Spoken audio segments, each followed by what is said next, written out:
is back. This time, there's more to fear, because this time,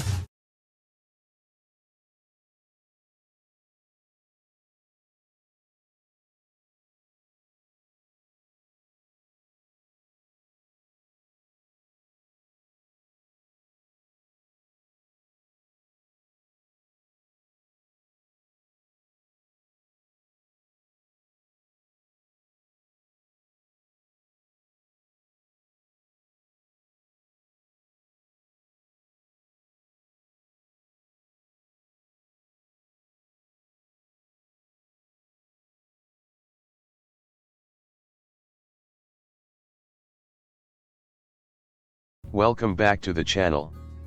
Today's video is based on a powerful Hollywood movie story, explained in a simple and interesting way.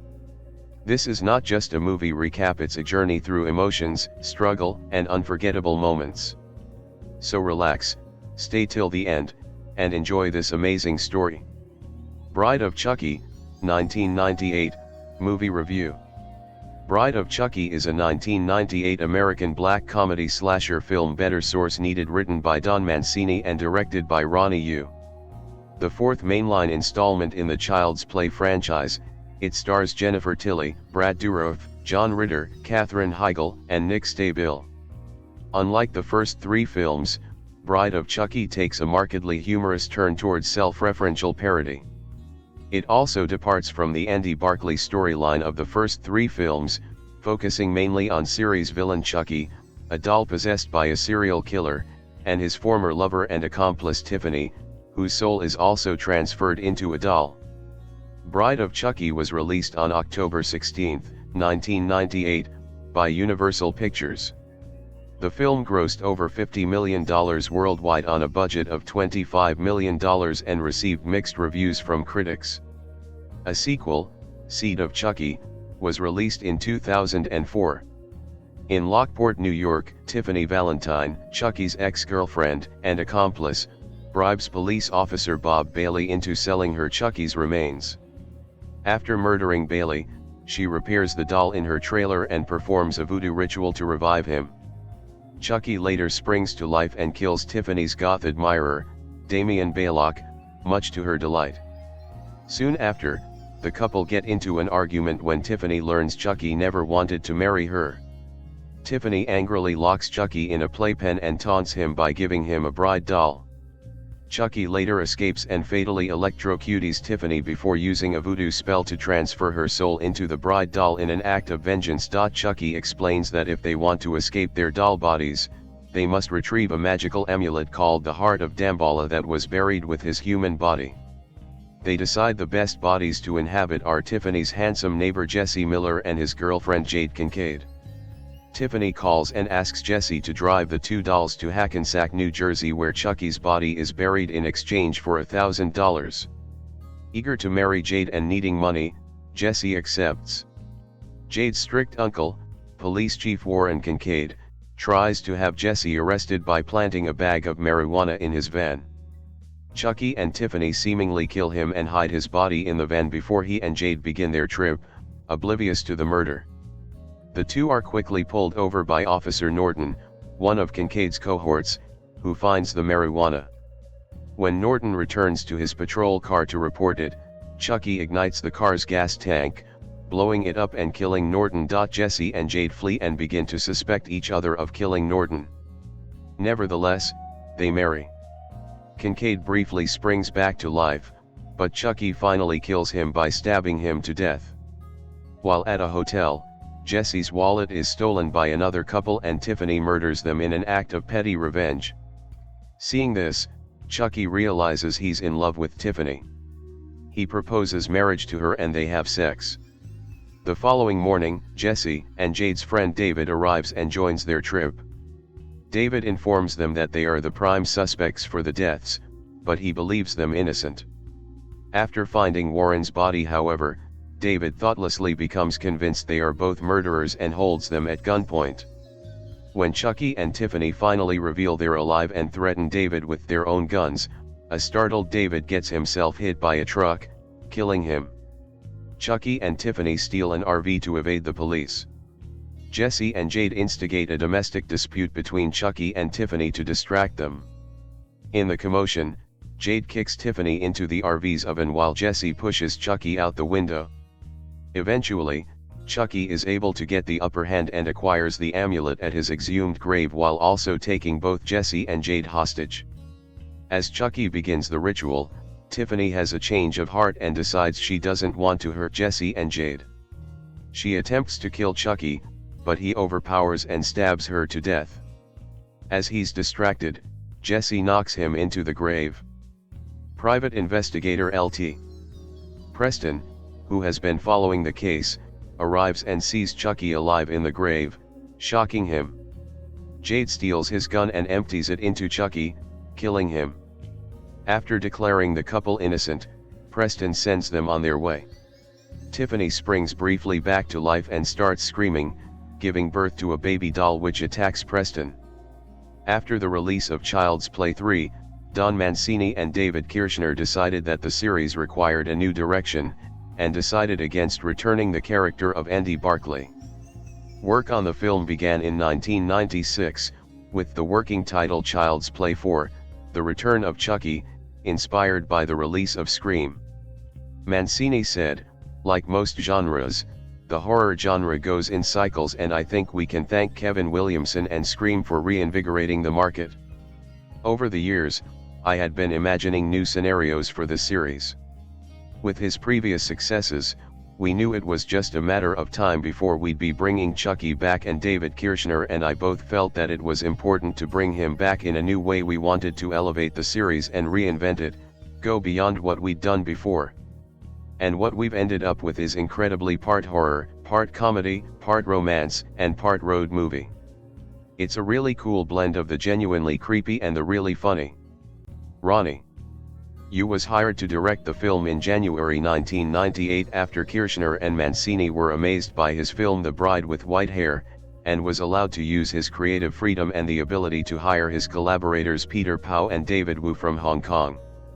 The inspiration to create a girlfriend for Chucky came from David Kirschner after he saw a copy of the classic Bride of Frankenstein in a video store. Mancini loved the idea and created Tiffany. He said, "After all, two dolls running around the country together and killing people a la natural-born killer dolls or Bonnie and Clyde is really pretty funny." Mancini chose Tilly as his first choice to play Tiffany, after being impressed with her in Bound and Bullets Over Broadway. Gina Gershon, Tilly's co-star in Bound, encouraged her to take the role. In retrospect, Mancini commented, "Once we introduced Jennifer Tilly's character, that brought a certain comedic camp vibe to the franchise, which I think is kind of historically a hallmark of gay culture," referring to the increasing use of LGBTQ+ characters in later Chucky films and TV series. Several months before production actually began on the film, Kevin Yeager and his team began to create animatronic puppets for Chucky and Tiffany. For Chucky alone, 9 different puppets were used. Jennifer Tilly provided Tiffany's voice-over dialogue during a 3-day recording session held in tandem with Brad Dourif just prior to the start of principal photography. Bride of Chucky was filmed over a 12-week period in and around Toronto, Canada. Over half of the film was shot on the soundstage. Exterior locations that were used included the Clifton Hill Strip in Niagara Falls, an Art Deco motel complex on Toronto's waterfront, an old army camp in Oshawa, and numerous rural areas.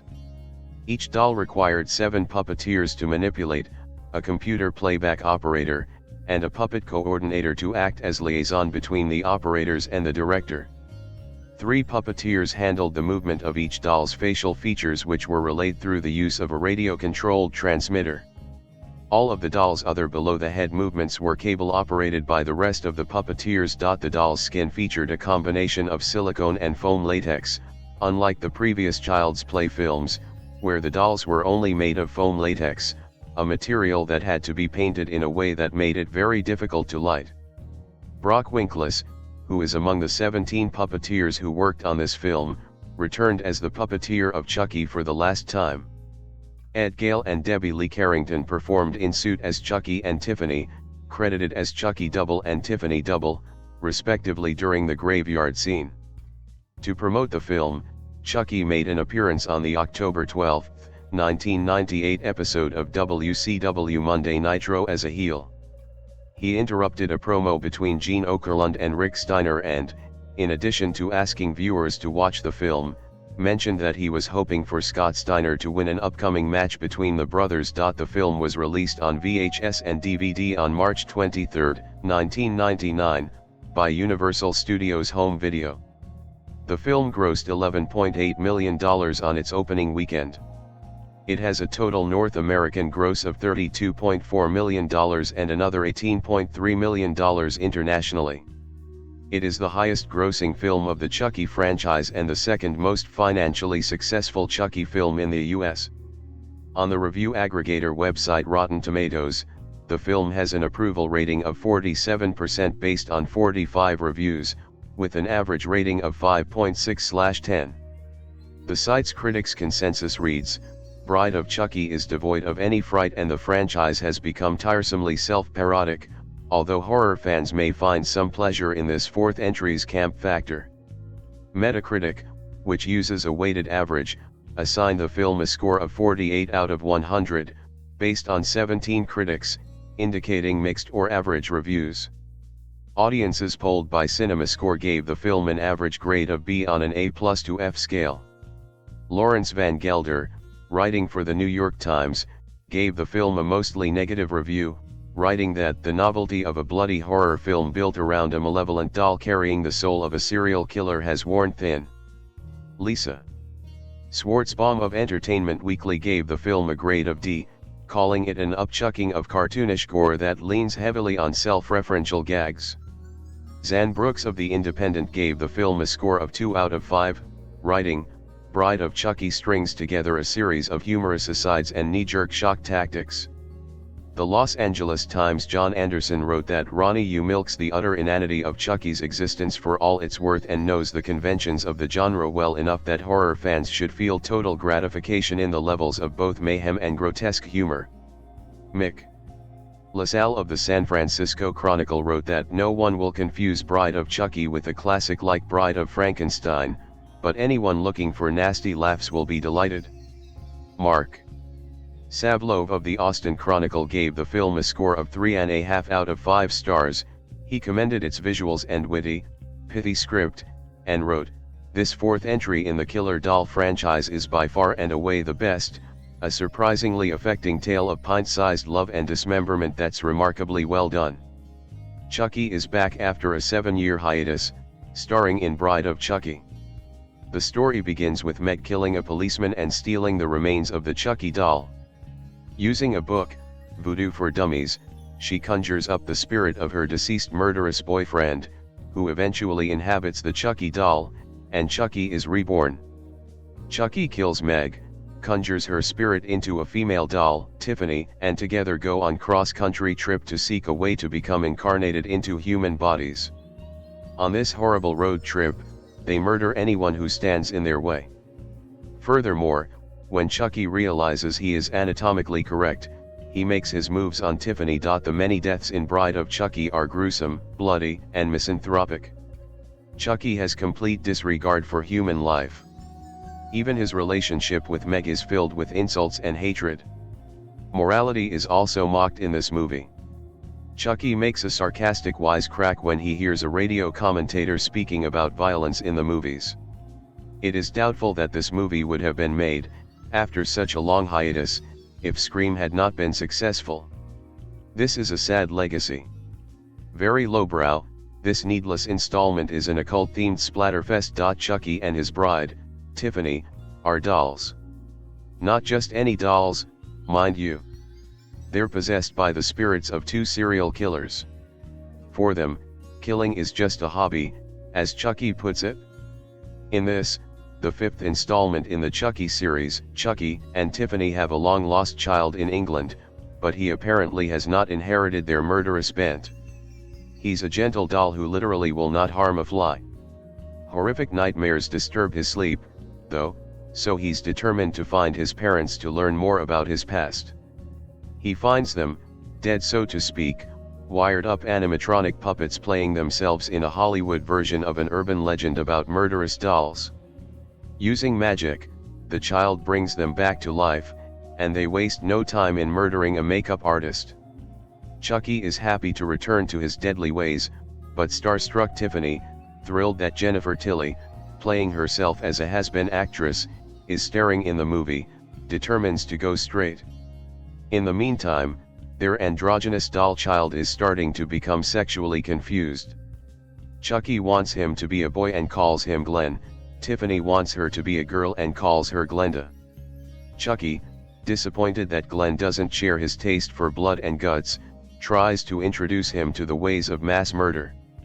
Tiffany joins a 12-step program for serial killers. Jennifer unwittingly becomes host to the Warp family. A magical amulet and incantation bring the Chucky and Tiffany dolls back to life. Once alive again, they are intent on transferring the spirits of their inner mass murderers into Jennifer and her boyfriend. Jennifer hopes to be cast as the Virgin Mary in a biblical epic to be directed by rapper Redman. A movie mogul says, Mel Gibson isn't the only guy in Hollywood that God's been talking to. Glenn believes he sees a guardian angel in one of his dreams. Tiffany balks at having to trust in a higher power in her 12-step recovery program. A woman says that God is punishing her. Vile stuff. Chucky must masturbate so that the dolls can artificially inseminate Jennifer. Tiffany gets him started by exposing her anatomically correct breasts. Chucky then flips through porno mags, no explicit nudity scene. A paparazzo outside the house sees his explicit motions in silhouette through a bedroom shade. Chucky then holds up a cup of sperm. We later see them impregnating Jennifer using a turkey baster. During the procedure, Chucky makes lewd motions towards Jennifer's clothed breasts. We see the outline of a woman taking a shower and, later, full breast nudity. Jennifer is fond of very low-cut dresses and blouses, and shows a lot of cleavage throughout the movie. This leads to several crude breast jokes. She offers to have sex with a movie producer to get the role of the Virgin Mary, apparently not getting the irony of prostituting herself to play a virgin. An actress and a chauffeur begin to make out in the front seat of a limo. Jennifer and Redman start to kiss and fondle on a couch. When Jennifer's assistant upbraids her for sleeping with the director, Jennifer says, "I'll never get cast in sexbot roles if they know I haven't had sex in a year." The camera lingers on Glenn/Glenda's sexless naked crotch. The Tiffany doll says she's being fingered. A man complains that he's suffering sexual impotence. Chucky and Tiffany live up to their reputations as mass murderers. A man's head is severed with piano wire, blood spurts from his neck as his head flies up into the air and then bounces several times on the floor. Later, a woman thinking it is a movie prop holds it up and even kisses it. There are many scenes of Chucky plunging a large knife into victims' chests or slashing their throats, complete with spurting blood. Chucky says that killing helps me relax. A man has sulfuric acid poured on his head, and we see his face disintegrate. Chucky and Glenn then have their photo taken with the grotesque figure. A man is disemboweled, and we see his steaming guts splatter onto the floor. A woman is set afire, and her flaming body plummets over a balcony. We later see her blackened, smoldering corpse on the floor below. Blood pools around a dead woman's head. Chucky kills Tiffany by burying a hatchet in her head. Glenn takes the hatchet and buries it in Chucky's chest and then uses it to cut off his limbs and head. Both dolls bleed profusely. Chucky, driving a stolen Hummer, runs the car of Britney Spears, played by a look-alike, off the road. He laughs, "Oops, I did it again." A man is bitten on the finger by a rat. Redman is hit over the head with a metal sculpture and knocked out. 30+ uses of the F-word, at least twice in a sexual context. S, A, hole and D are used at least a dozen times each. God's and Jesus' names are abused throughout. A man makes an obscene gesture. Drug and alcohol content: the dolls toast with stolen champagne. Later, they try to incapacitate two people by spiking a bottle of wine with an entire container of sleeping pills. Two people drink wine over a meal. A movie prop room features statues and masks of grotesque monsters. the Glenda doll often urinates in its pants. Later, a real boy does the same thing, with urine puddling around his feet. Fat jokes and anorexia jokes punctuate the dialogue. As were its predecessors, Seed of Chucky is wretched, repellent, and repugnant. Yet amazingly, the 4 previous Chucky outings have earned more than $180 million at the box office. Chucky is the subject of a rap song, Fire in a Hole, by Redman and Method Man, and he has numerous fan sites on the internet. He was the guest commentator for CBS NFL pregame show on Halloween. He's the complimentary nickname of Tampa Bay Buccaneers coach John Gruden. And at the showing I attended, a woman sat soaking it all in with a boy who wasn't much older than 5. Writer/director and creator of Chucky, Don Mancini, is proud of his handiwork. He told the Washington Post, "What is it about dolls? It's a primal thing, I think, like the scary clown phenomenon. A distortion of the human form. They look human, but they're not. Dolls are also supposed to be symbols of innocence, childhood, and happiness, and when you twist that and make it scary, it's just wrong. And very effective." He added, "Metaphorically, Seed of Chucky is about family discord and domestic abuse.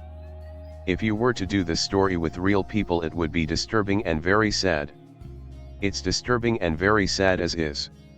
Its only values are murder and hatred with a dash of sexual confusion thrown in."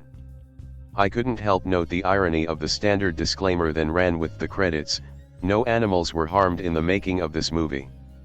The filmmakers responsible for prolonging Chucky's lurid legacy are apparently more concerned about their movie's impact on the health and well-being of the beasts of the field than with all the human souls it will unquestionably harm. Bride of Chucky revived the flagging Child's Play franchise by going the more comedic route, but a retcon it makes to the lore is downright baffling.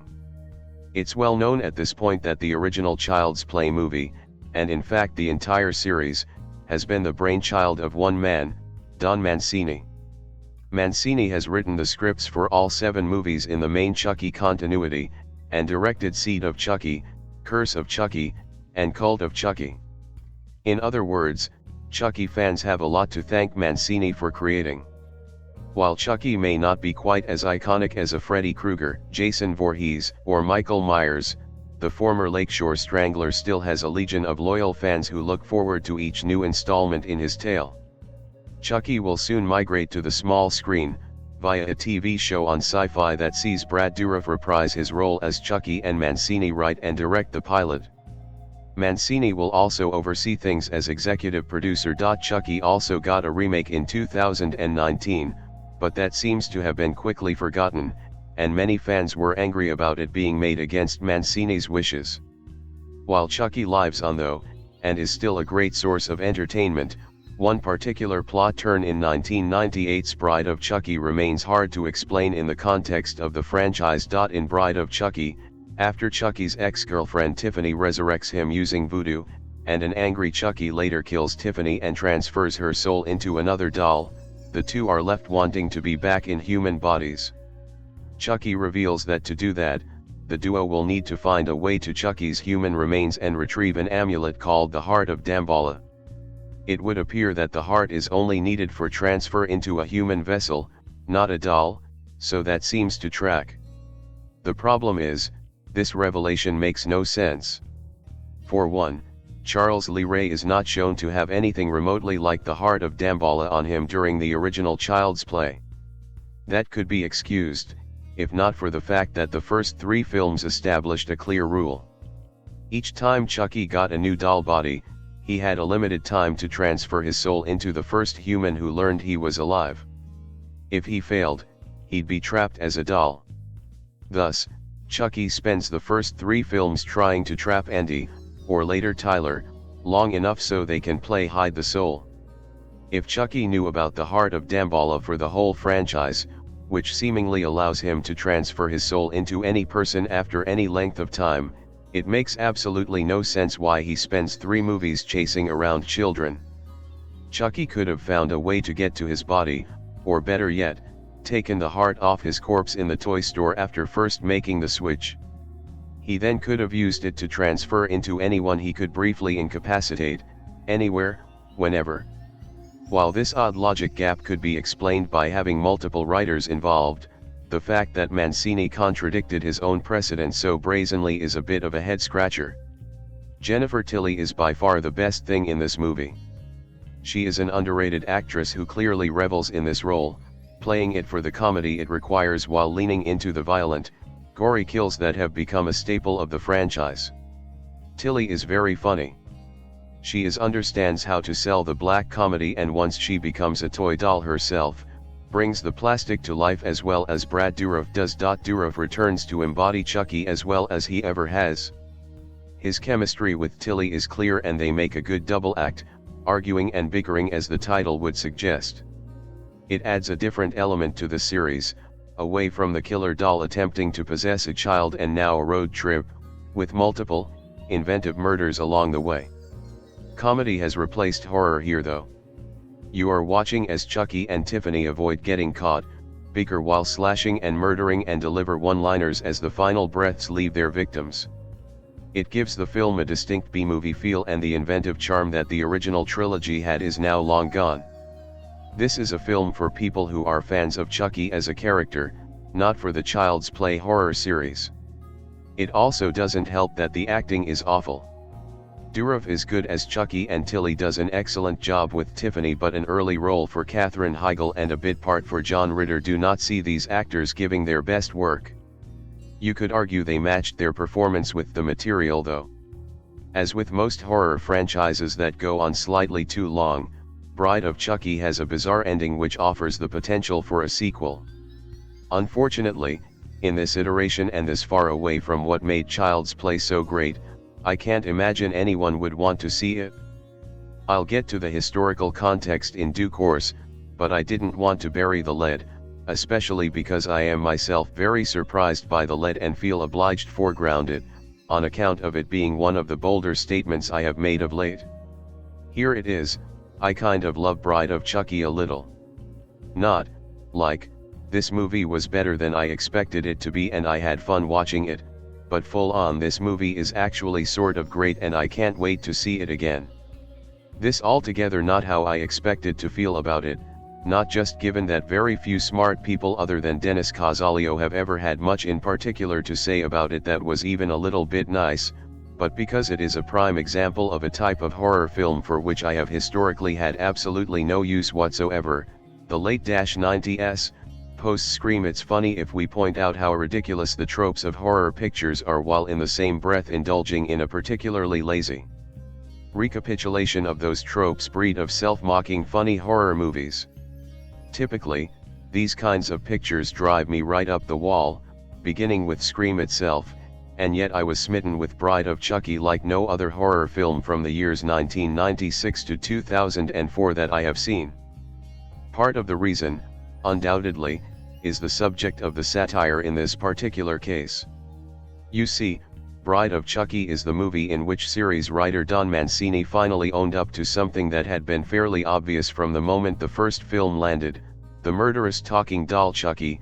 He of Brad Dourif's excellent vocal performance and Kevin Yeager and David Kirschner's fantastic design, is really not in any conceivable way a credible threat.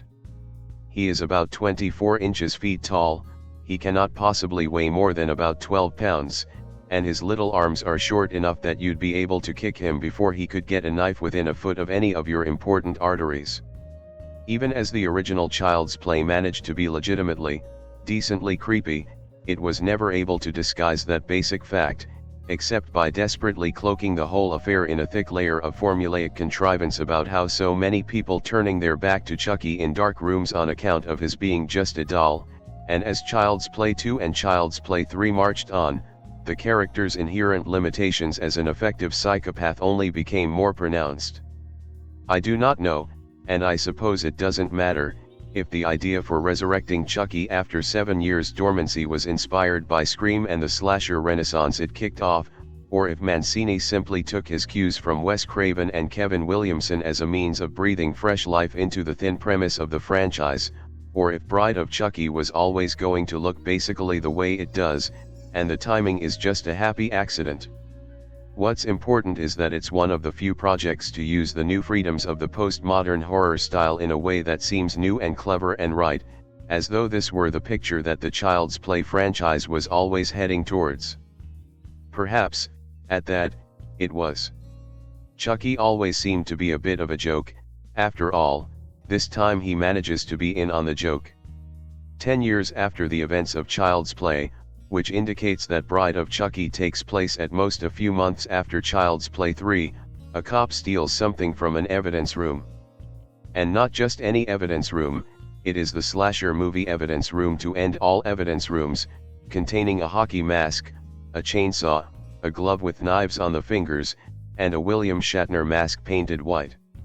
Mancini and director Ronny Yu, a Hong Kong action director who would later unite two other classic horror franchises in Freddy vs. Jason, are not anxious to make us wait for the tone of their movie, plainly, and the little winking aside here is going to be presented over and over again for basically the entire movie.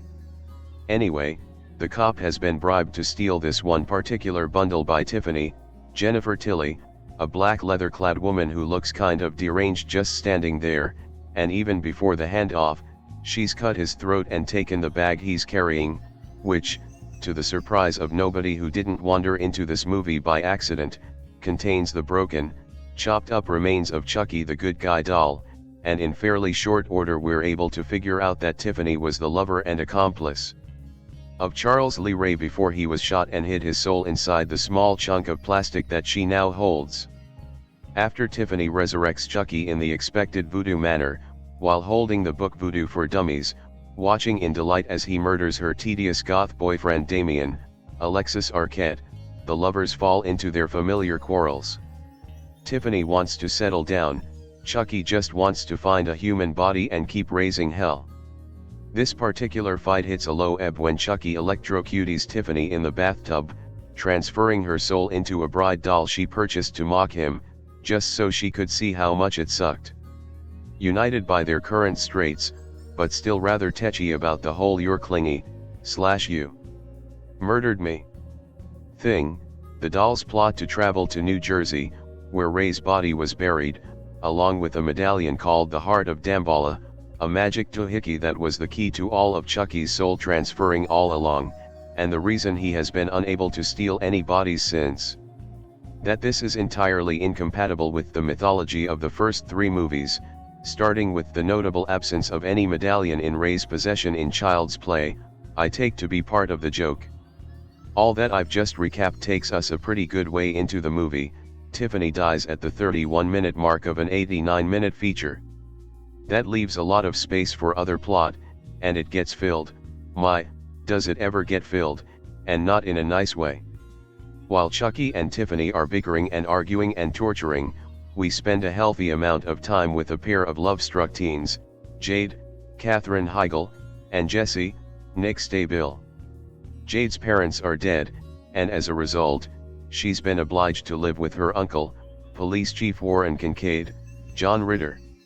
Warren disapproves of Jesse, class issues, and the couple has been obliged to use Jade's gay friend David, Gordon Michael Wolvett, in a satisfying departure from generic convention. David's homosexuality is tossed off in one scene, and never made a big deal again, as a go-between and decoy. It just so happens that Jesse lives right next to Tiffany's trailer, and when he gets an odd call from the friendly local cougar asking if he wants a job carting 2 dolls to New Jersey, he jumps at the $1,000 and a chance to spirit Jade away right under her uncle's nose. Things go poorly, of course, given that the kid's cargo has a penchant for murdering anybody who gets in their way, which starts to look suspiciously like Jade and Jesse are themselves on a murder spree, not to mention that Chucky and Tiffany figure out pretty quickly that a pair of pretty young teenagers are just about the best possible candidates for their new bodies. The stuff with the kids drags, though you generally pushes the movie ahead fast enough that it still feels much shorter than its running time. There's no two ways about it, it's the only part of Bride of Chucky that's played completely straight, despite being a total cliché, and there's quite a lot of it, and whenever I start to get a little bit too enthusiastic about the movie, that's what I use to pull myself back.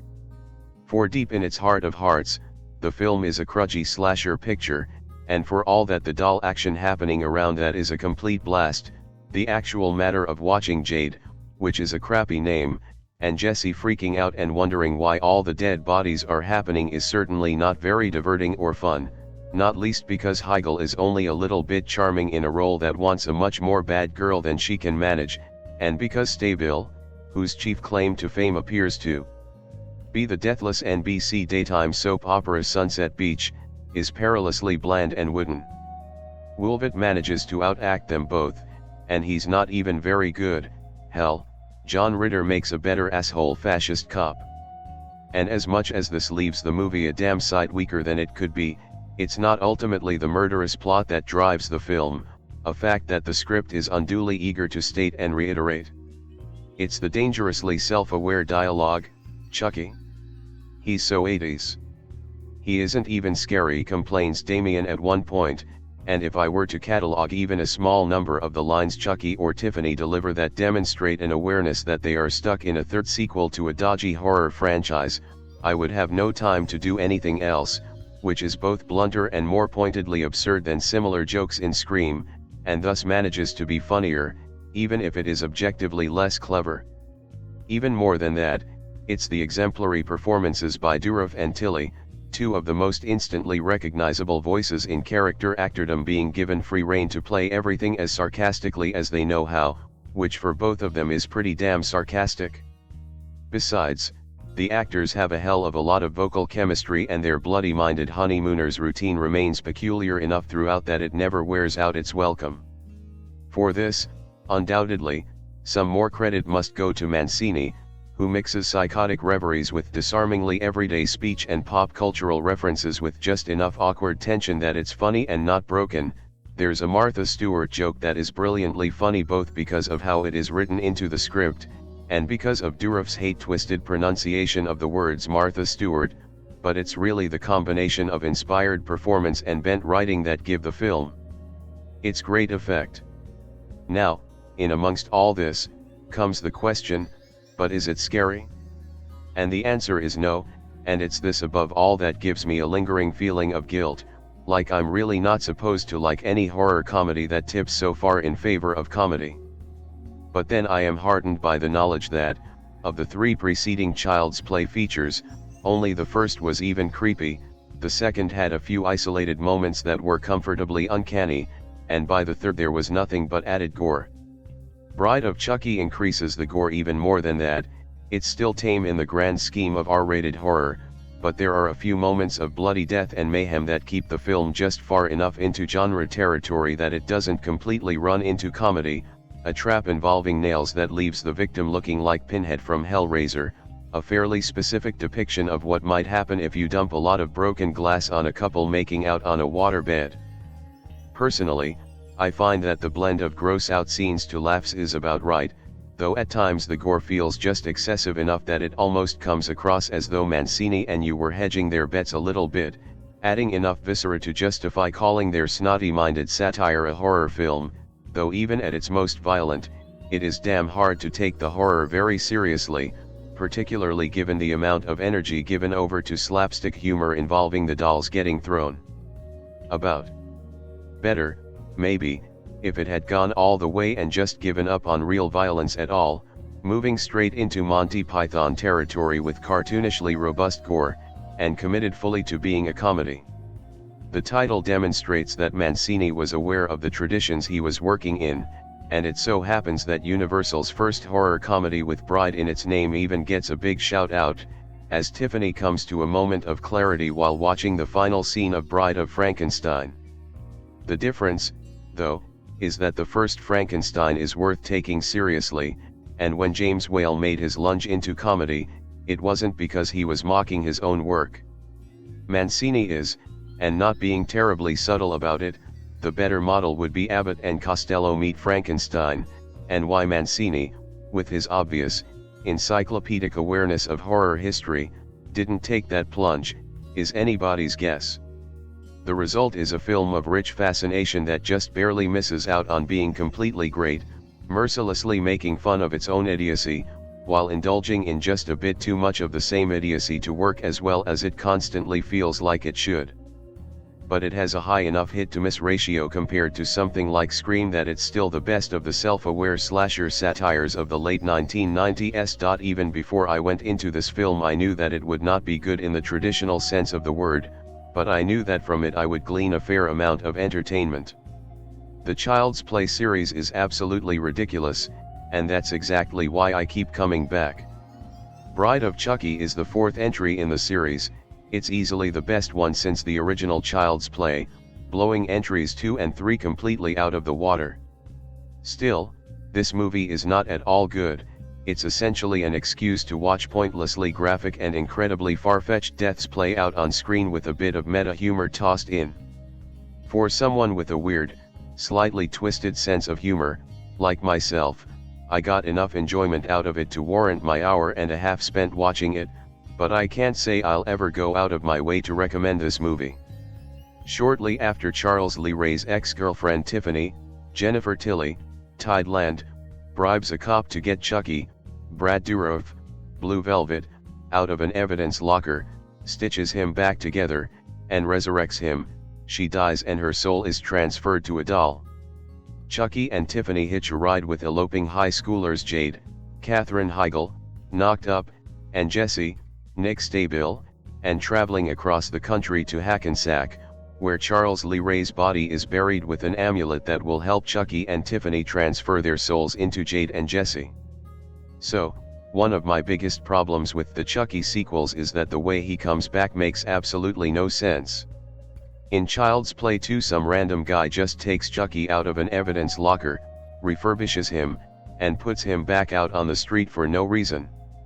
In Child's Play 3 Chucky's resurrection was somewhat of an accident. In this film, it actually makes sense why Chucky comes back. The reason is pretty thin, but it at least makes sense. The stories in Child's Play 2 and CP3 were both anemic. They remade the first film to a T, but without spending any time on the humor that made the first film worth watching. All Chucky tries to do is possess Andy Barclay, and he usually spends the first hour just wandering about, killing people off screen. This film seems to finally understand what it is the fans of the series are after, toy slaughtering people in creative ways. While the overall story is still thin, it at least makes sense why Chucky and Tiffany have to kill some of their victims, not all of them. The people they kill tend to get in their way, instead of just being random people thrown into the script by writer Don Mancini to add to the body count. The kills in this movie are also far more ridiculous and hilarious. The blood flows in gallons, and the way that the characters approach it with such crass nonchalance, makes it even more apparent just how silly some of the things happening are. As far as acting, no one really gives a standout performance. Katherine Heigl looks like she's just happy to be a movie, while Jennifer Tilly, pre-transformation into doll, looks like she just wants her paycheck. The other people, whose names I'm largely unfamiliar with, gave performances that would feel right at home on a Sci-Fi Channel movie of the week. Of course, no one comes here for the acting or even the story, they come for Chucky. Chucky is probably at his best since the original film.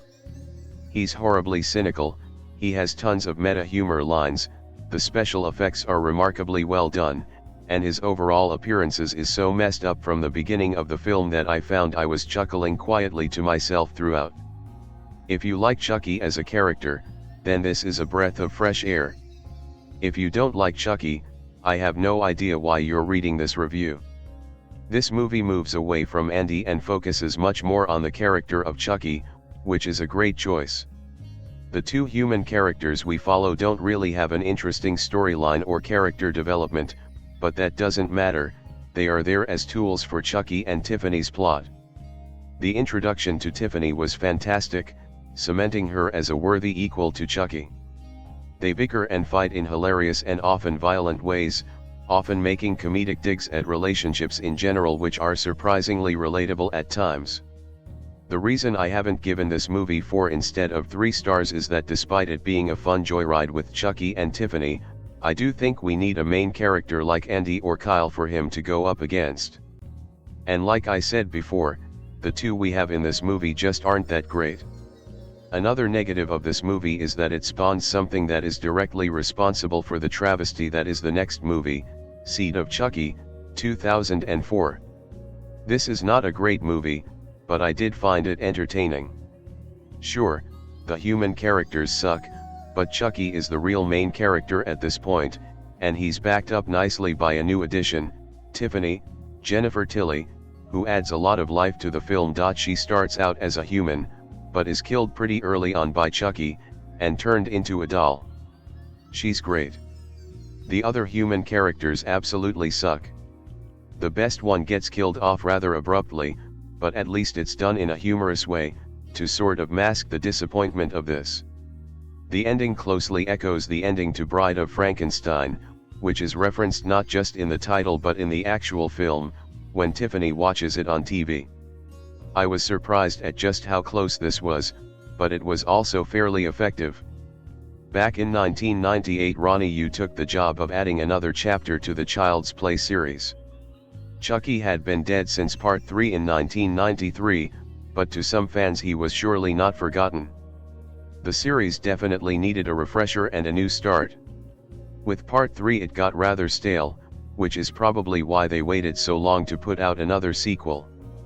Unlike most Friday the 13th movies, this was not going to be a guaranteed hit. Do you think they pulled it off?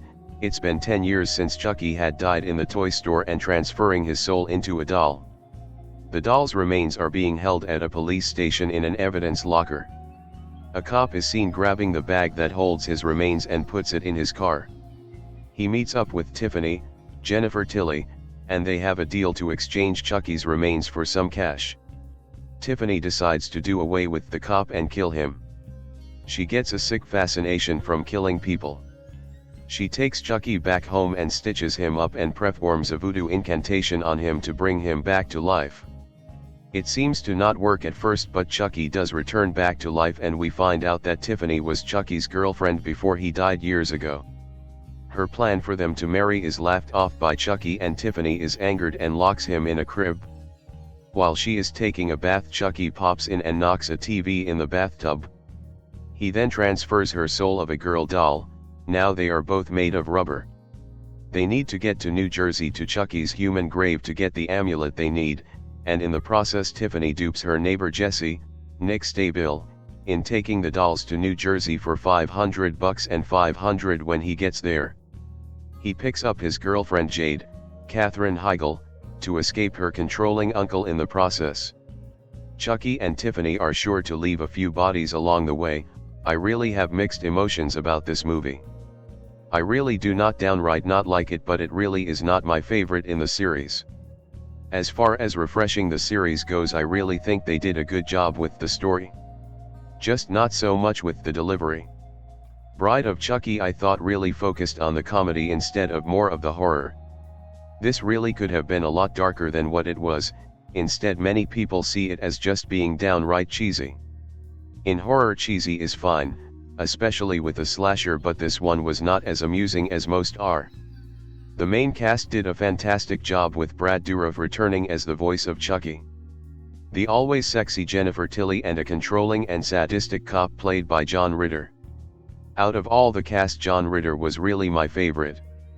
I think it was because I really had never seen him play such a dark character that the audience just loved to hate. A very young Katherine Heigl is worth mentioning as well. While her performance really was not that great in my opinion, she was unknown at the time and still had a lot to learn.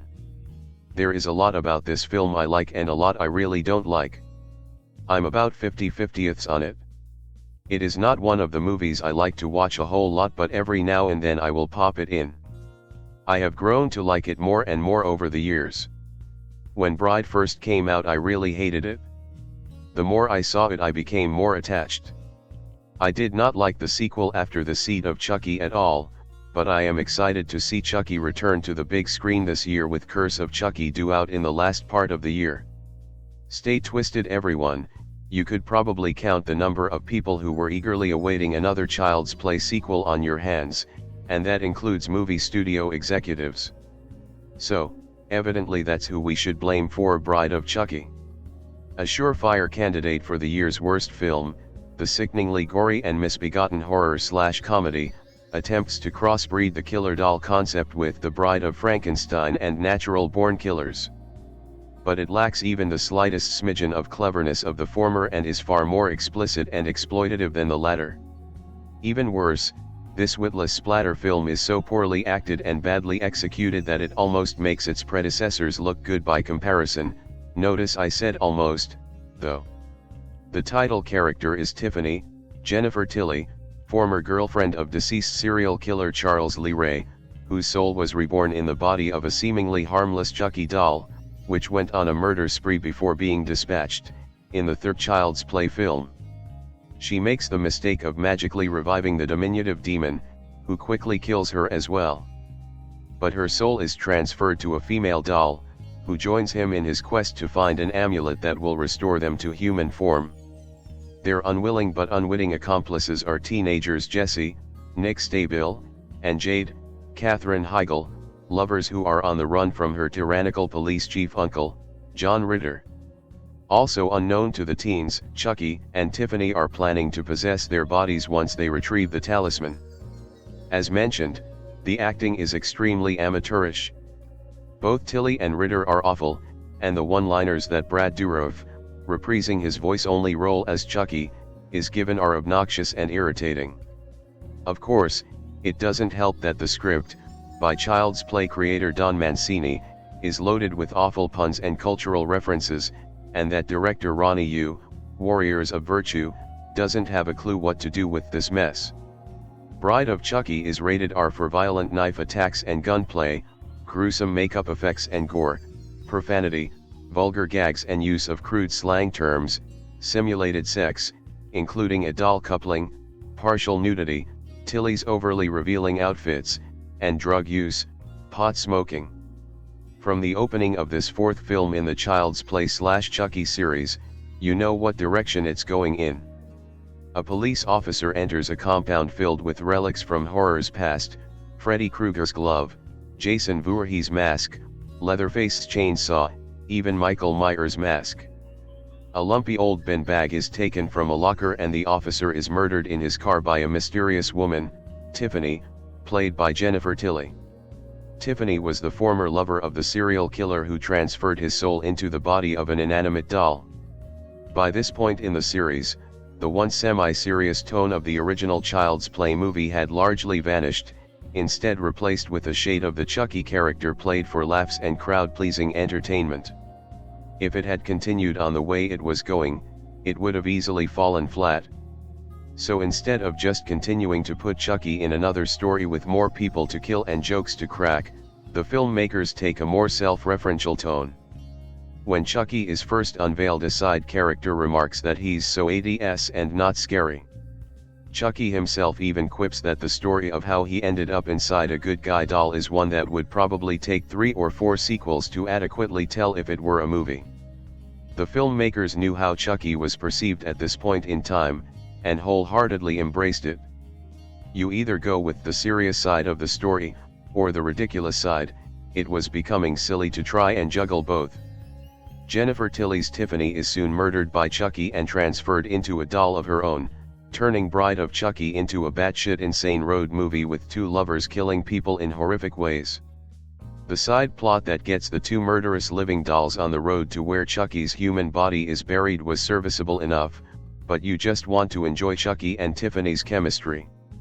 Which is great, by the way, and once again the animatronics, coupled with the voice acting from the incomparable Brad Dourif and unmistakable Jennifer Tilly, are so well done. The film is absolutely ridiculous, and only in being self-aware of that, does it truly work. It's just a fun movie with a nice twist on the franchise that made the right move. It's funny, entertaining, and just gory enough to be enjoyable for someone like me, who isn't into the hyper-gruesome torture porn horror genre. I've always heard bad things about this film, and on paper it does sound terrible, but I absolutely loved it, pure unadulterated fun. This may be as hard to believe as a doll come to life, but Bride of Chucky is one of the best horror films of the 1990s. Gory, trashy, funny, and truly entertaining, the film pays homage to the entire genre, is a send-up of its own predecessors, and plays out like a wild and witty remake of Bride of Frankenstein. And after the surprisingly dreary Child's Play 3 and a 7-year hiatus, it's good to see the old Chuckster cleans up real good. It seems as though Don Mancini, the writer of every Child's Play entry, knew that in the post-Scream environment of late 90s horror, a strict resurrection of Chucky's malevolent ways would be ludicrous. Instead, he's written a smart, biting comedy of errors. Director Ronny Yu definitely seems in on the joke, sidestepping typical attempts at fright and humor. Bride of Chucky enters the same comic horror pantheon as Evil Dead and Fright Night. The Farrelly brothers would be proud of its gross-out sensibilities and over-the-top slapstick. The perfectly cast Jennifer Tilly plays Tiffany, the distraught girlfriend of Charles Lee Ray, the serial killer whose soul lives inside the Chucky doll. At the film's outset, Tiffany hires a scummy cop to steal Chucky's remains from an evidence locker. After a few staples, thread, and an ancient voodoo ritual, Tiffany's plastic-bound boyfriend is back to his old tricks. His first order of business, mercilessly slaughtering Tiffany's flirty friend, character actor Alexis Arquette. The twisted plot develops from there. After Tiffany spurns Chucky, the killer creature takes revenge by transporting her soul into the body of another doll. Our twisted duo is then forced to steal an ancient amulet in order to permanently transfer their souls into unsuspecting humans. Q said unsuspecting humans, the dolls trick Tiffany's cute-as-a-button neighbor and his stock character fiancé into transporting them cross-country for the ritual. One of the most intriguing aspects of Bride of Chucky is how the plot evolves. Like the first and second films in the series, innocent bystanders become suspects when no one understands or believes the dolls are alive. It's an age-old formula that serves the film well, unexpectedly so. For instance, it provides natural tension between the two human leads, the talented Katherine Heigl and the so-so Nick Stabill, when they begin to suspect each other of Chucky and Tiffany's morbid crimes. The acting in the film is deliberately hammy. Most all the participants seem perfectly aware of the film's camp aspirations, and they certainly run with it. Tilly's live-action Tiffany is a noir temptress with a heart, and the actress somehow manages to find balance in a role that most performers would dumb down or make caustic. As evident in Woody Allen's Bullets Over Broadway and cemented with this performance, Tilly's comic abilities are nothing to sneeze at. And her voice talents are a perfect match for Brad Dourif's time-tested flair performing Chucky's obscene grouching. Heigl misses the mark a few times, her bouts of teary screaming grow tiresome, but overall wears her camp queen status well. Nick Stabill, on the other hand, plays it too straight. His acting style doesn't suit the material nor does it match the rest of the cast's attempts at camp. It's no wonder he's now making his living in daytime drama. John Ritter turns up as an overbearing cop, and his comic timing is sharper than ever. He steals every scene where he appears. The founding aspect of the film's success is its snappy dialogue. Not only does it provide the actors with clever things to say, if this were a movie, it would take 3 or 4 sequels to do it justice and I'd kill anybody, but I'd only sleep with the man I love. But for a film that depends primarily on the voice talents of its two leads, unlike its predecessors, the dolls are shoved to the forefront of this picture. It is an absolute vital element. There is very little "it's only a horror movie" writing here. For all you gore nuts out there, the kills in Bride come fast and hard. Not only are they gory and more than often shocking, some of them play as visual gags and reference both classic and modern horror films. It's a delight to see violence that isn't simply goreistic, but also speaks to the seasoned horror viewer. It's also fun for a film to revel in some sick and twisted material.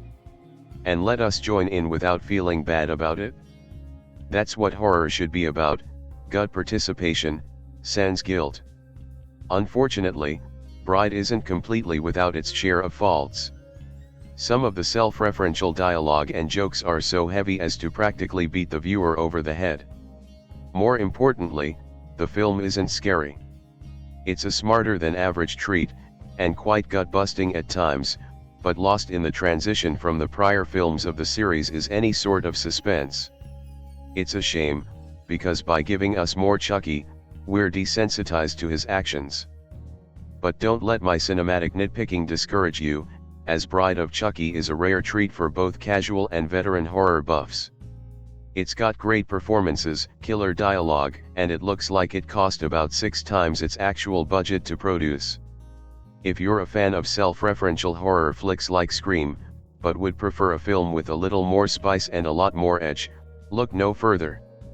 In some ways, this movie not only marked a new era in the series but somewhat redefined the rule set to boot.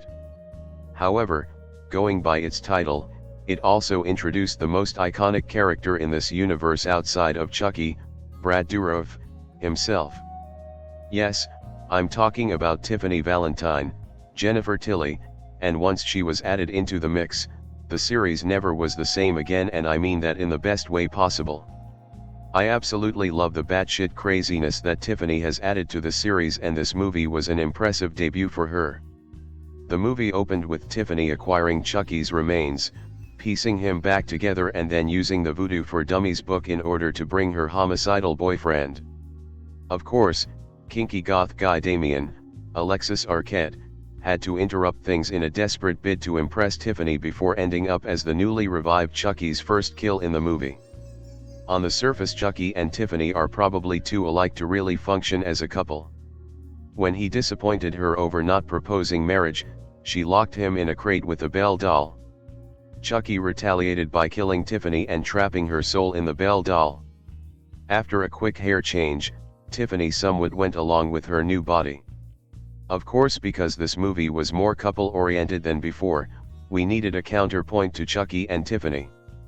That's where Jesse Miller, Nick Stabill, and Jade Kincaid, Katherine Heigl, came into things. That and the fact that both of them were needed for Chucky's latest attempts to get into a human body, with Tiffany wavering on the idea. As protagonists, Jesse and Jade are not quite as beloved as Andy and Kyle or later ones such as Nica, Jake, Devin and Lexi, but they're decent enough. They're impetuous enough to get married almost to spite Jade's petty uncle Warren, John Ritter, but spent a lot of the movie constantly doubting each other and getting their gay best friend David, Gordon Michael Wolvett, killed in the process. However, the two of them are savvy enough to pick up on Chucky and Tiffany's insecurities and play the two off each other. At this point in this franchise, you had Chucky point blank admit that he'll be back, while Tiffany ended up giving birth in front of LT. Preston, Lawrence Dame, ending this movie on quite a note. As for Jesse and Jade, they lived to tell the tale, though this was the last we've seen of them. I absolutely loved Bride of Chucky. By far, the best movie in the franchise, a superb introduction for Tiffany Valentine and the Heart of Damballa necklace, and overall, the most unbridled level of fun and chaos. Even with the threat of domesticity, Chucky's at his best/worst here. Just excellent stuff all round.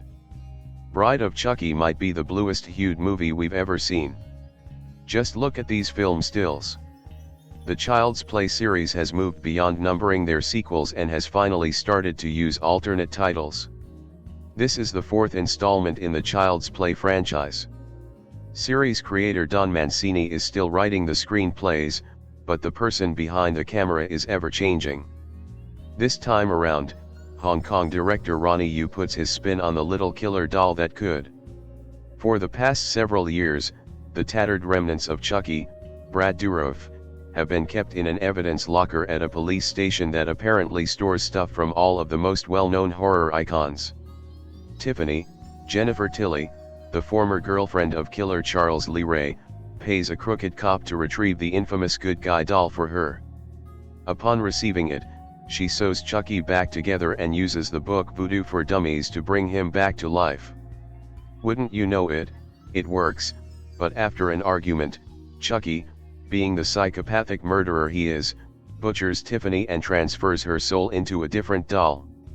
Now, they both desperately want to find new hosts for their souls, but they need the amulet that Charles Lee Ray was wearing when he was buried to do it, so they pay Tiffany's neighbor Jesse, Nick Stabill, to take them to the graveyard. Jesse decides to pick his girlfriend Jade, Katherine Heigl, up along the way. If Chucky can get his amulet, he and Tiffany will have the perfect hosts lined up for their new lives. The Child's Play movies have always had a goofy streak to them, but Bride of Chucky goes full-blown meta-dark comedy. The humor is laid on real thick. Besides being self-aware, there are many references to other horror movie franchises. In the opening scene, we see masks belonging to both Jason Voorhees and Michael Myers, as well as Freddy Krueger's famous blade glove. The title is obviously a reference to The Bride of Frankenstein, and if you didn't get that off the bat, don't worry, a clip from the movie is shown just to make sure you know what's up. Even with all the added comedy and homages, there is still plenty of horror movie kills. In fact, the kills in this sequel are far more gruesome and grandiose than they were in the last 3 films combined, even when they are more cartoonish than the ones we've seen in the past. Blasting nails through someone's face with an airbag might be fun to watch, but it isn't all that practical. As far as the story goes, it's pretty much the same as it has always been. Chucky needs a human host for his soul, only this time, there is the added caveat of him having a girlfriend and the added necessity of an amulet, which he never seemed to have to use in the past but all of a sudden needs now. The amulet might remove the time limit, but we wouldn't know for sure because it's not made clear. This series has never been all that consistent with the rules of soul switching.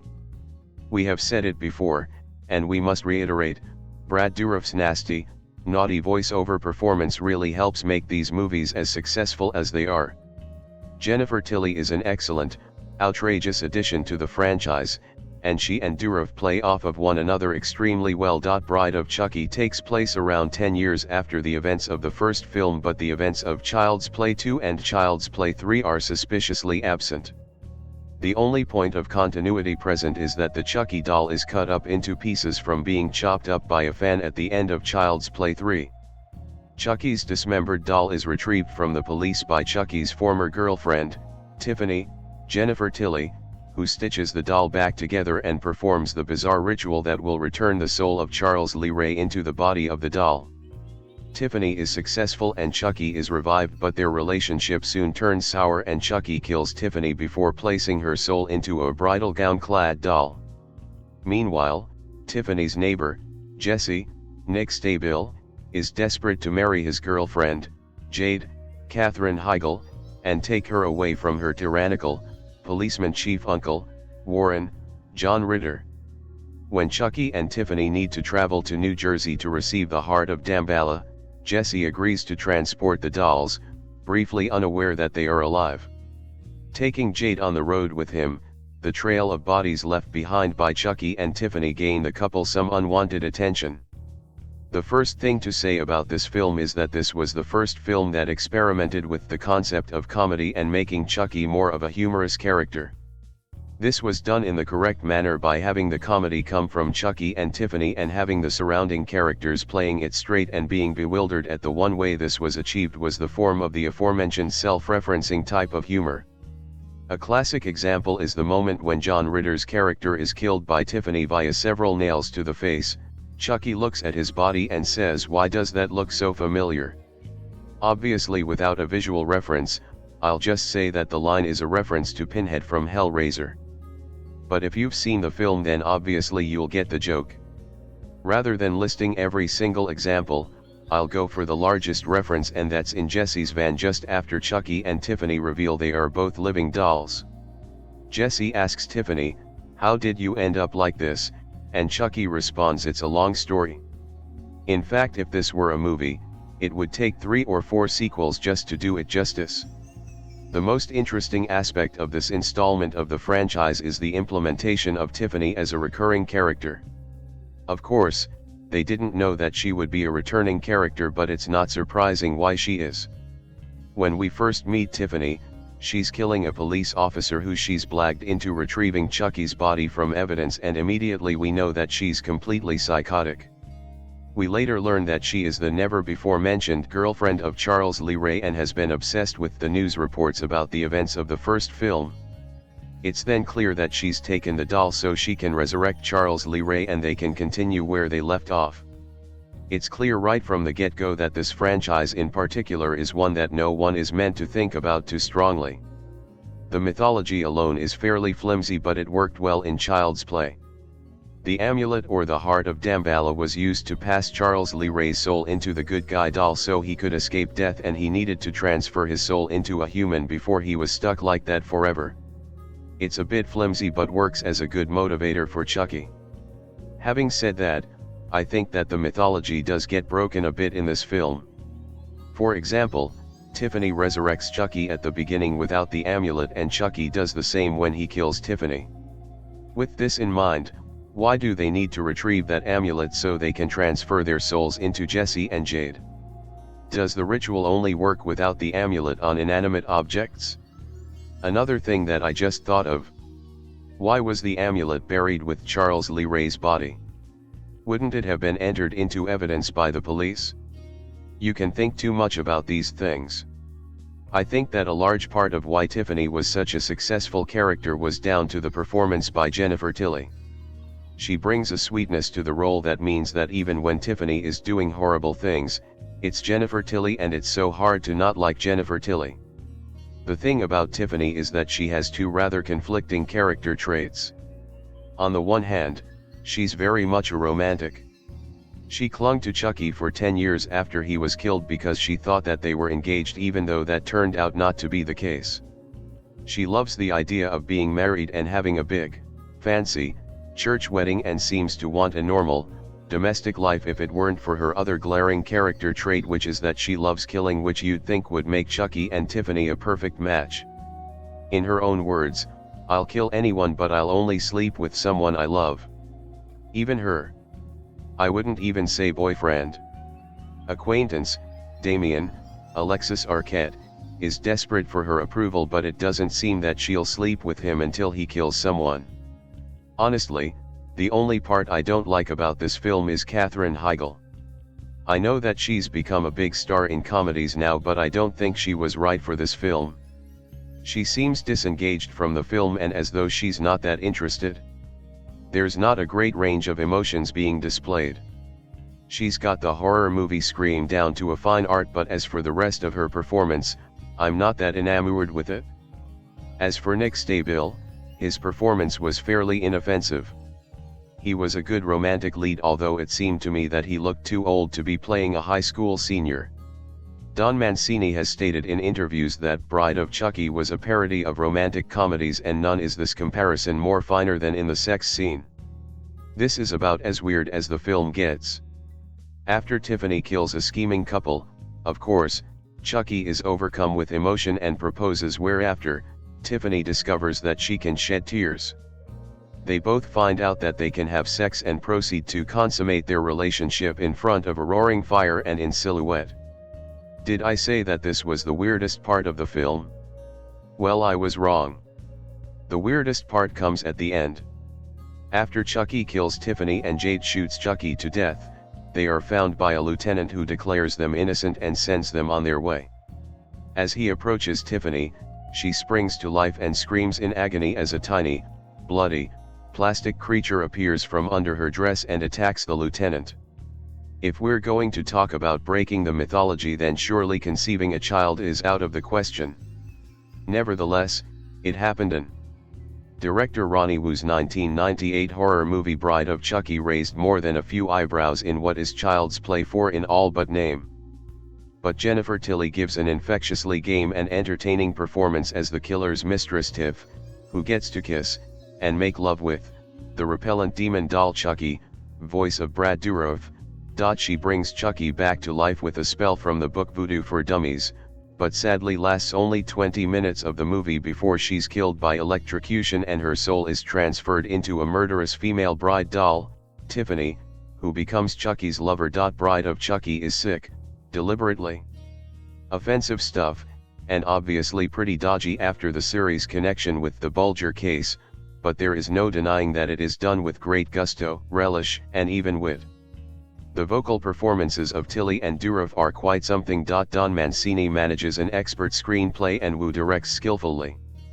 In a good cast, Alexis Arquette, Katherine Heigl, Nick Stabill, John Ritter, As Police Chief Warren Kincaid, Gordon Michael Wolvett and Kathy Najimy co-star. After two terrible Child's Play sequel films, Child's Play 2, 1990, and Child's Play 3, 1991, this third one comes up trumps. But keep it away from the kids.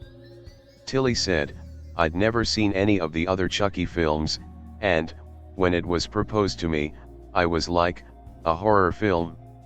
Isn't that what I did on the way down?" Tilly returned for the 2004 sequel, Seed of Chucky, with Brad Dourif again the voice of Chucky, followed by Curse of Chucky, 2013, and Cult of Chucky aka Child's Play 7, 2017. Jennifer Tilly plays Chucky's former girlfriend, Tiffany. It's taken her 10 years to track down his doll form, which she stitches back together and revives with the help of a Voodoo for Dummies book. Some plot happens, trapping her in a doll as well. The pair scheme to make their way to New Jersey, where an amulet can free them from their plastic bodies. Getting there proves a challenge. Enter a teen couple played by Katherine Heigl and Nick Stabill. I appreciated the nods to assorted horror films, the dynamic visual style, and the script's willingness to diverge from the series formula. But like most post-Scream slashers, it lacks edge. The teens resemble stars, not ordinary kids. The violence proves tame, not shocking. It's wink-wink entertainment devoid of any disturbing undercurrent. To that end, it works. But we're 4 films in and they haven't cracked the killer doll formula. Bride of Chucky was the 4th in the series of films that began with Child's Play, 1988. In a calculated commercial move, Hong Kong director Ronny Yu, most well known for The Bride with White Hair, 1993, was brought in to take the helm. The thinking that has gone on is obvious. The Child's Play series was flagging in creativity. Hong Kong fantasy cinema was the freshest and most exciting source of talent during the 1990s and already came with a built-in cult audience. Clearly, Ronny Yu was seen as capable of invigorating the otherwise tired Child's Play series. However, it is hard to guess what series producer David Kirschner intended to achieve by bringing Yu in. Maybe splatter scenes with people conducting mid-air acrobatics or Chucky suddenly learning martial arts swordplay moves, but whatever it was, Yu clearly does not provide it.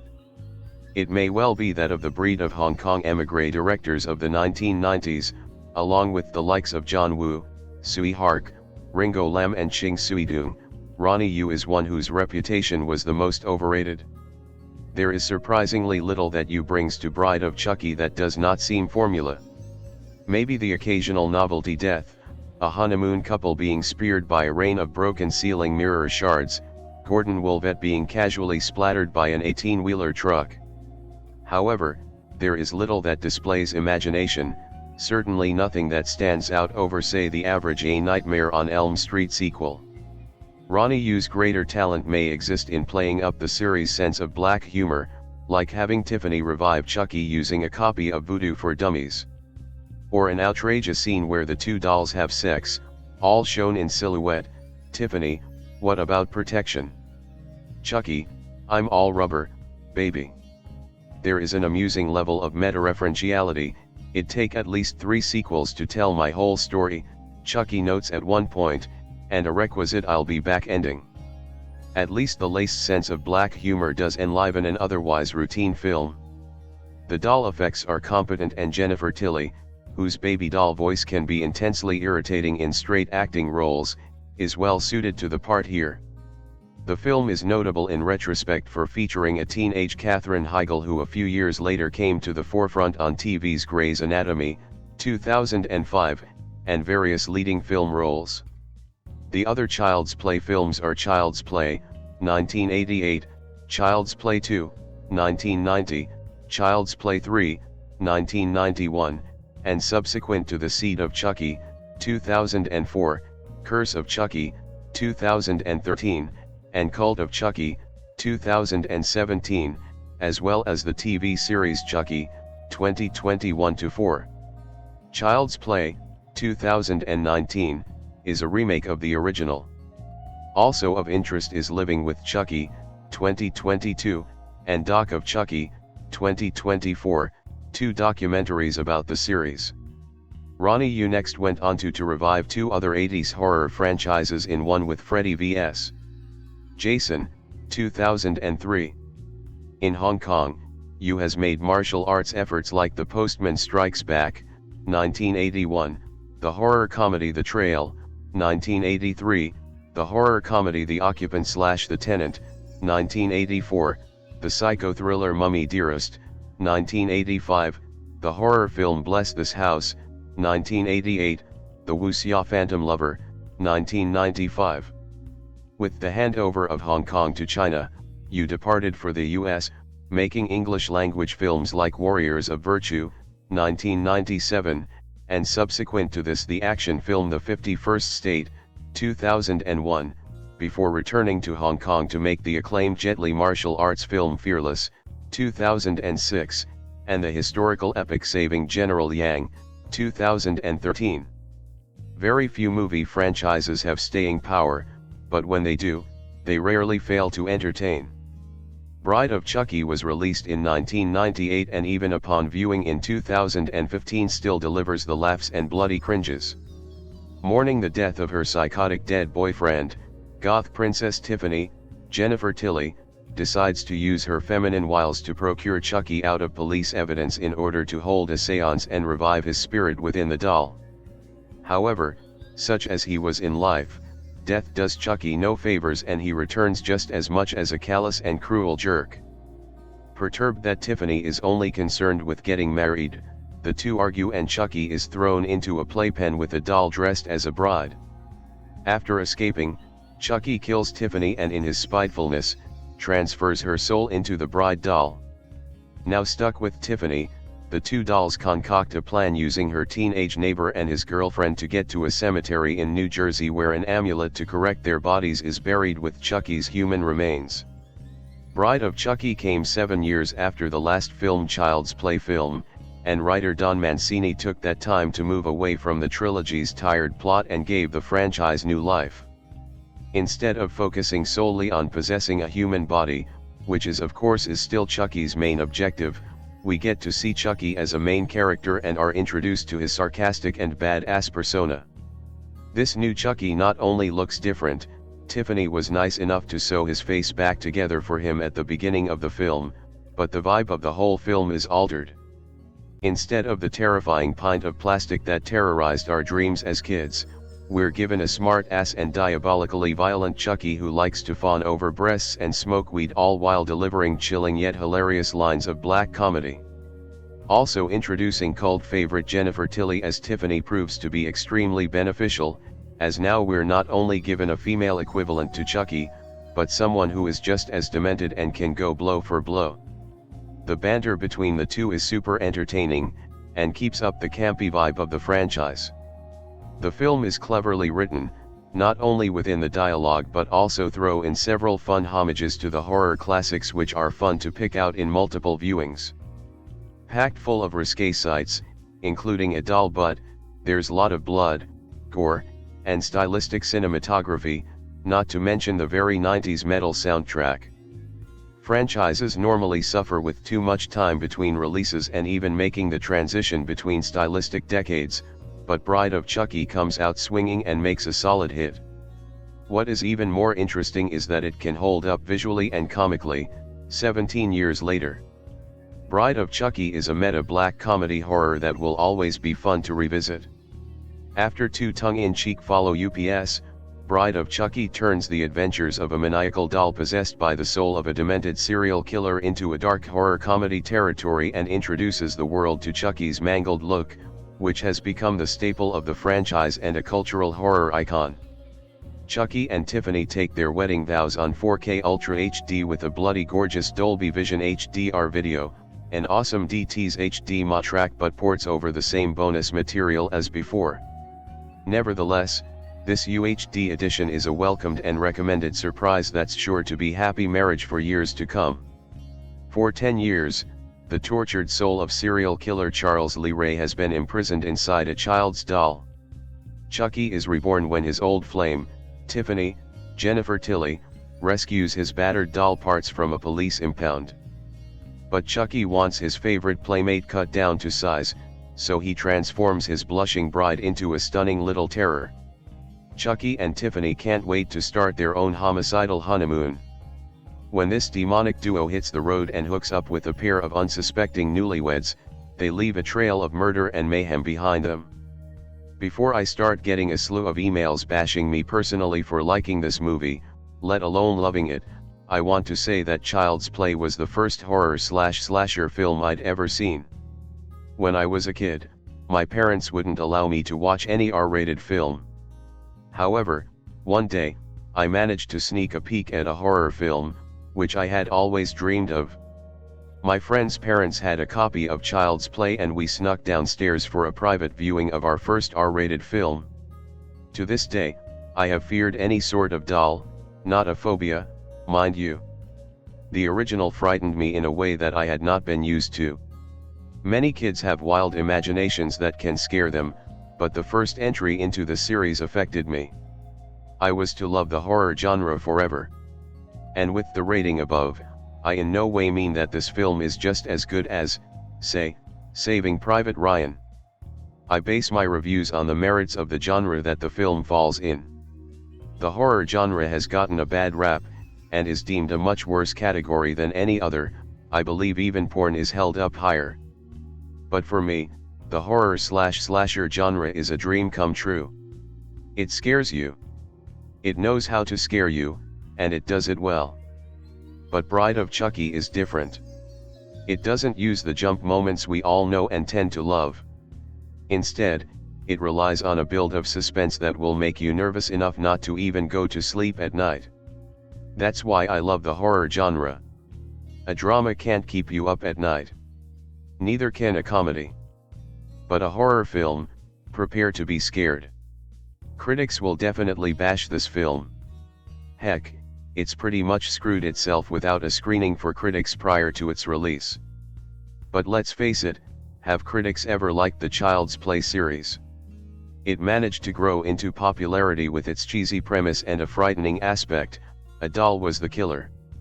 This is the 90s, so most horror films need to have a mysterious killer. Who could it be? Scream started it, and it continued on. But Bride of Chucky needs no mystery because the film revolves around one killer whom everyone has heard of. It's the same as Freddy Krueger, Jason, and Mike Myers. So it is a completely refreshing thing to see a film that doesn't pretend that it will surprise us in the end. We know how it will end and who will prevail. Getting there is half the fun. You say? No. Getting there is virtually all the fun with this movie. Bride of Chucky begins with a cop breaking into the evidence room and stealing a bag from a locker. In the bag, well, it's Chucky of course. He takes it to a raspy-voiced woman who slits his throat so she won't have to pay him.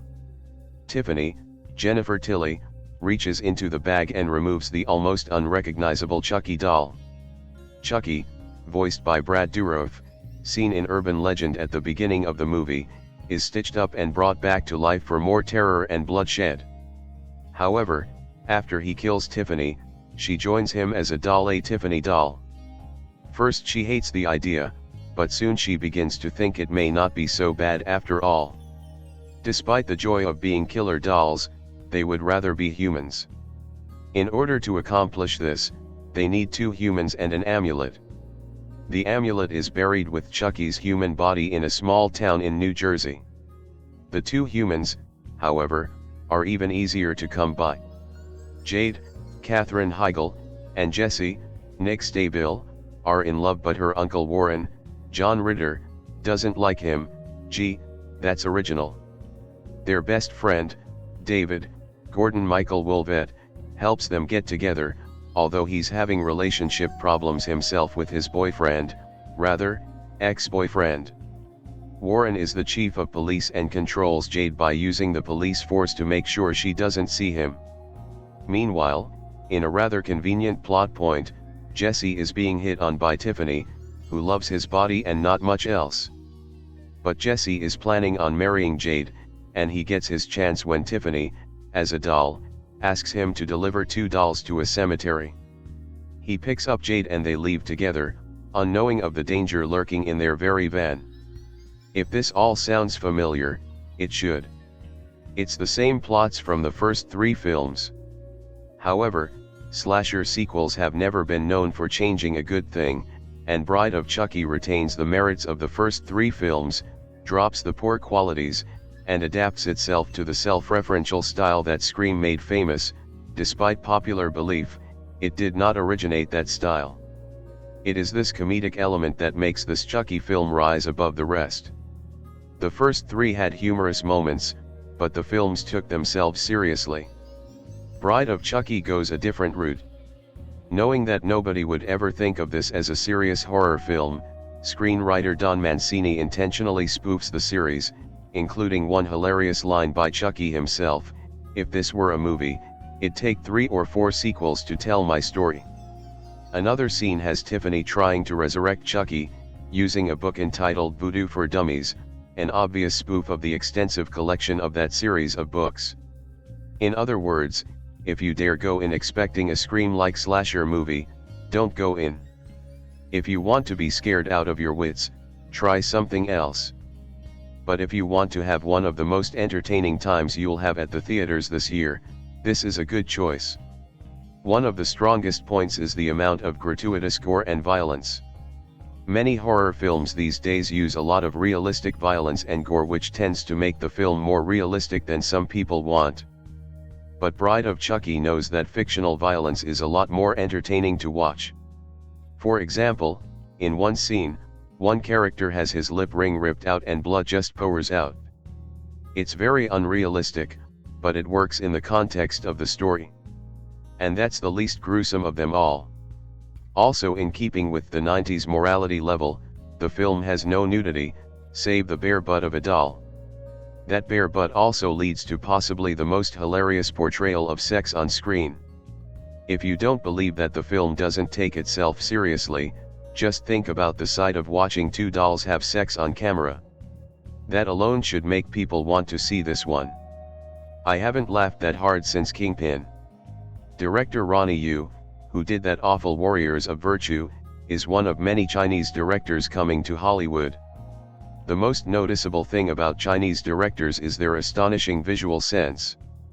Bride of Chucky is quite possibly the most viscerally exciting horror film since John Carpenter's Halloween. Filled with wonderful colors that are well known to populate Chinese films, the film sustains an atmosphere that seems almost ripped from the 40s film noir genre. The lighting is technically brilliant, especially in the opening scene as Chucky is introduced.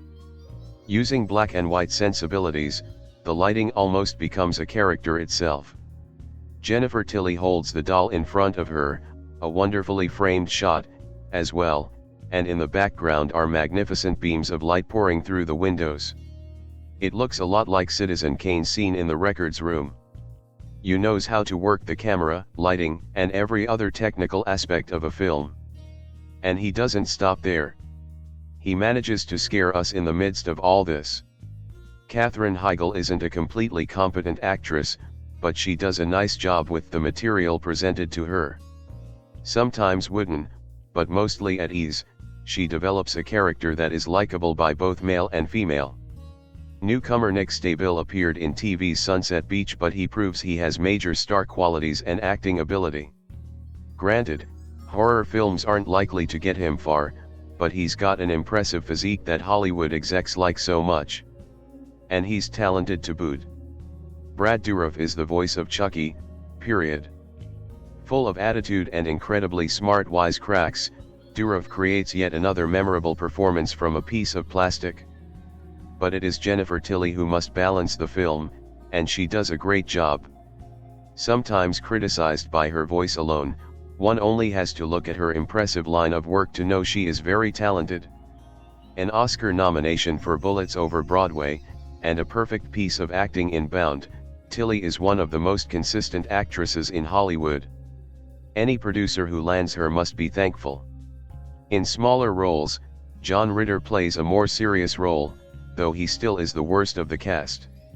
Gordon Michael Wolvett has the obligatory role, but he does it with such panache that liking him isn't hard. Wolvett gives the best performance in the film. and Alexis Arquette makes a brief appearance as a gothic trying to get in bed with Tilly. It's a horror film. I wonder what happens to him. But overall, this cast does a very good job with the material. Despite the comedy, this is a gruesome horror movie, and that definitely shows. The murders are graphic and violent, and surprisingly original. But it isn't just the killings that are sickening. One birth sequence is extremely unsettling, while the sight of two dolls having sex on screen may make some squirm. And yes, this is definitely not a film for children. The murders themselves usually border the absurd. One involves a character stepping into oncoming freeway traffic and ends up getting splattered. But he doesn't just get hit, he literally explodes. It's a truly vile moment, one that had most people gasping in the theater. Bride of Chucky is rated R for extreme graphic horror, violence and gore, language, and some sexual situation. Note the R rating. Do not let young kids see this film. It's an extremely unsettling experience and most kids will not understand the humor, leaving them shocked and frightened. Perhaps they will become critics, and they will like these types of films in the future. Nah. That could never happen. Could it? Directed by Ronny Yu, Formula 51 2001, Freddy vs. Jason 2003, and written by Child's Play creator Don Mancini, Bride of Chucky featured a strong cast including Jennifer Tilly, Liar Liar 1997, Monsters Incorporated 2001, as Tiffany Valentine, Brad Dourif, Dune 1984, The Lord of the Rings, The Return of the King 2003, returning as the distinctive voice of Chucky, Katherine Heigl, Grey's Anatomy series, Knocked Up 2007, as Jade, Nick Stabill, Sunset Beach series, General Hospital series, as Jesse, Alexis Arquette, Pulp Fiction 1994, The Wedding Singer 1998, as Damien, and the late great John Ritter, Three's Company series, Problem Child 1990, as Chief Warren Kincaid.